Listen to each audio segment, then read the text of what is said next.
Monarchs are often remembered not by their beginnings, but by their final acts. A final act of cowardice can overwrite an entire good rule, and one final act of bravery can overcome an entire reign of ineptitude. Padme Amidala's last act was written not by the tragedy of Mustafar, but by E.K. Johnston. Queen's Hope rounds out E.K. Johnston's Queen trilogy, and there's been a lot of hype going into this one. The first two books took the Star Wars publishing world by storm as they completely reshaped our understanding of the prequel series and our understanding of Padme Amidala and her relationships. So there was a lot of hype and pressure going into this final book. Would E.K. Johnston be able to deliver a satisfying conclusion to the story of Padme Amidala? How was all of this going to tie together?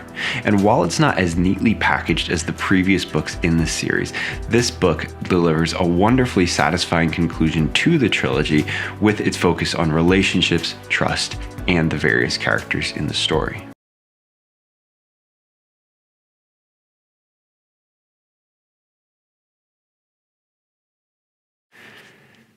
Hi everyone, I'm Nathan Emery, content creator here at Youtini, and I'm here to deliver our review of Queen's Hope. As with all of our reviews, this one is compiled by our expert team of reviewers who have all given their opinions and shared their final thoughts on the book. So this is a team-based effort, which gives you the best idea of exactly what this book is about and whether or not you should read it. With all that said, let's jump into the plot.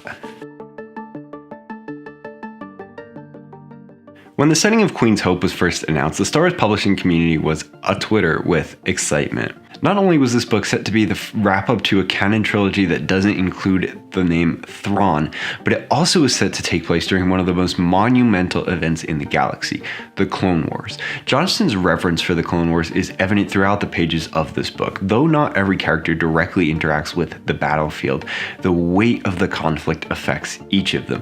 The themes of the Clone Wars, separation, stress, strife, trickle down to each and every character in this book. Anakin's reunion with his now wife Padme is brief and almost immediately interrupted by this galactic conflict as Anakin is sent away to the front lines of the war. And that's when the plot of this book really starts, as we see Padme return to the Senate to fulfill her duties and in that way lean on her trusty handmaiden Sabe. The relationship triangle between Padme, Anakin, and Sabe as the ever-changing relationships and new tensions threaten to tear them apart is what really makes up the majority of the plot of this book. Now, Sabe's purpose in this plot goes much beyond just being Padme's loyal handmaiden, as she discovers a deeper purpose for herself. Her work on Tatooine to free its people from slavery is really the deeper purpose that she's been searching for throughout this trilogy, and getting to watch her pursue that as she deals with her demands as a handmaiden for Padme is really a rewarding part of this plot.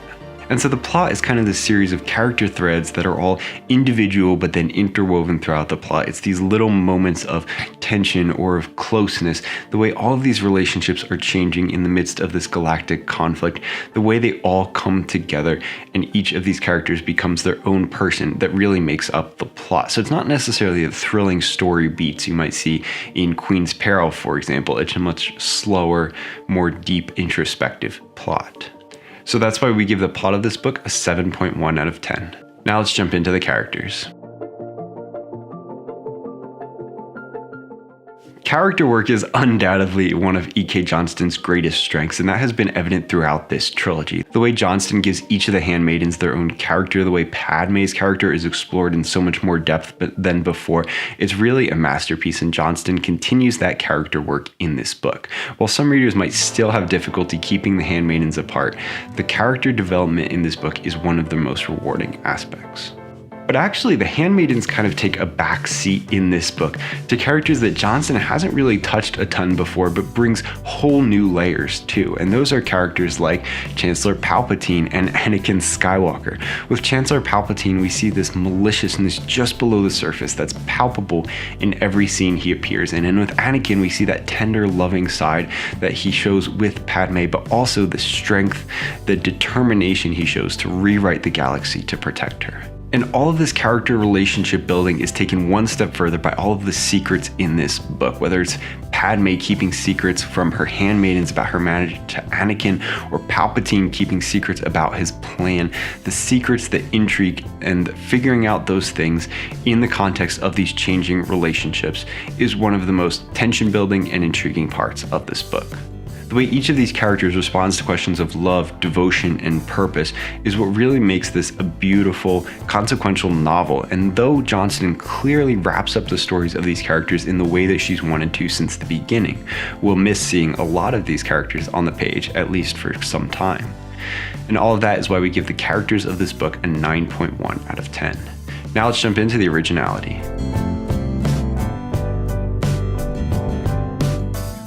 So the originality of a book like Queen's Hope doesn't come from creating new lore or expansive new worlds or characters, but instead in adding dimension to characters we're already familiar with.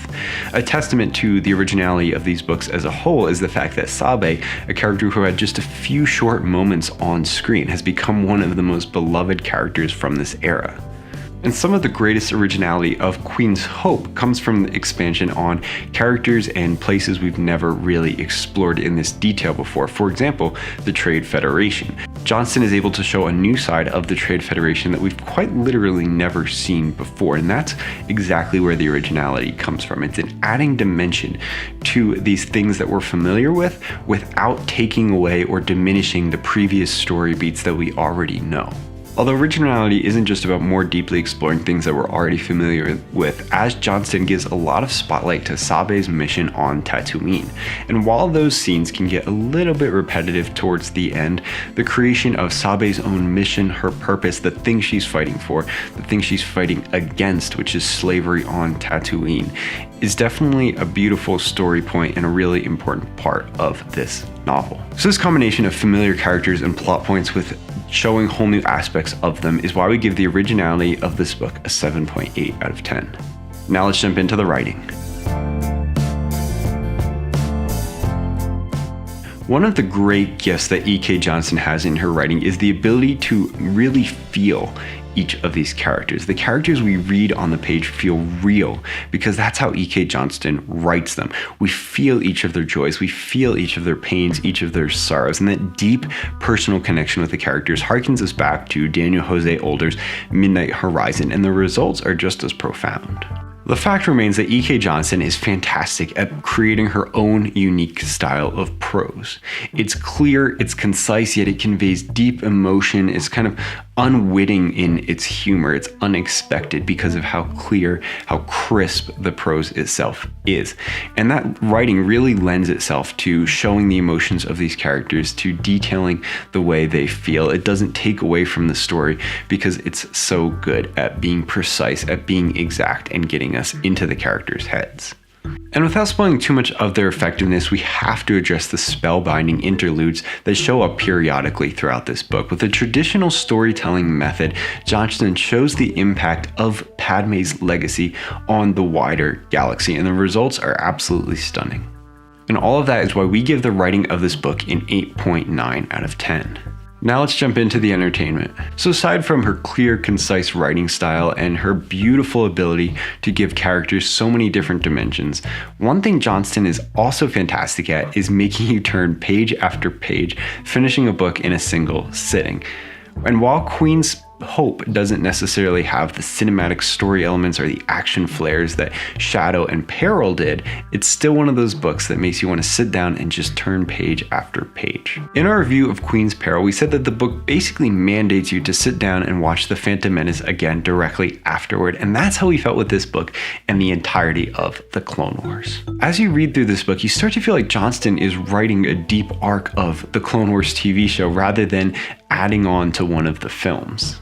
And while this can make the book feel a little more low stakes and kind of episodic in a way than some of the other books, it just scratches that itch that before could only be scratched by watching Padme's adventures in the animated TV show. From an entertainment perspective, Queen's Hope also harkens to books like Claudia Gray's Bloodlines, with the way that political intrigue brings entertainment value. Though it doesn't necessarily include the physical action of a battlefield, politics is just as much a battlefield and includes just as much action and back and forth.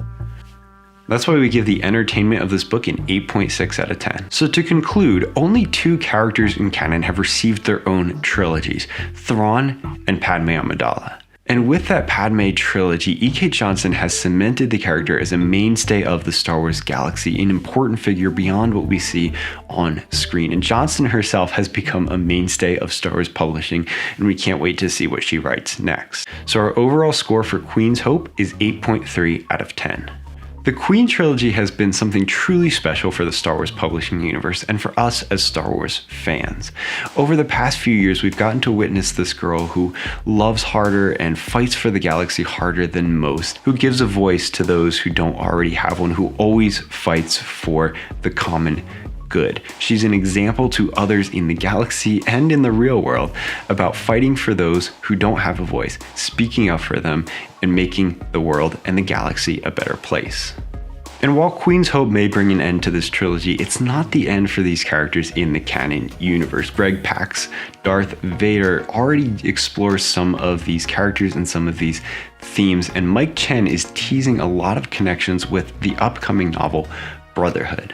But no matter whether you read more about these characters or not, these books will fundamentally change the way you watch the prequels, the way you see this girl from Naboo, this amazing senator, this woman fighting to save the love of her life. She is teaching us through these stories all of these years later to escape our shadows, to triumph over peril, and to never lose hope.